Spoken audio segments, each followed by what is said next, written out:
Pelajak laris lah. Boleh. Sebab kita memang laris dan kita ada pelajak. Kita belajar perahu jangan diundur. Alang-alang dah pelajak, kita laris. Okey, music standby. 1, 2, 3.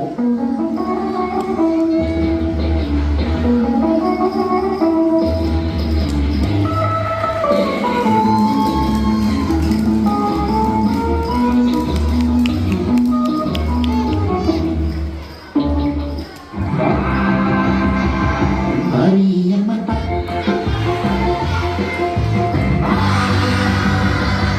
akan sedap.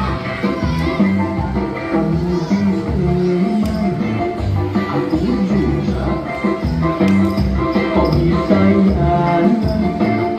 kebetulan. Hari yang mantap, akan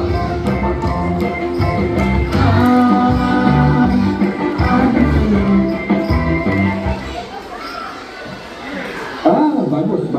Bagus. Very good. Memang kita berbakat besar dan juga memang pelajak laris. Saya rasa apa kata kudiran kita ini kita boleh mula merakam piring hitam. Apa kata saudara-saudari? Nanti dia jadi susah. Betul tu. Saya dengar ada lubang-lubang kerja dekat studio Jalan Ampas. Apa kata kita pergi sekarang? Jom.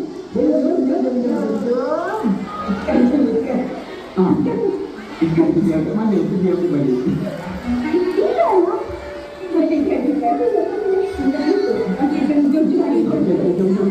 Jom.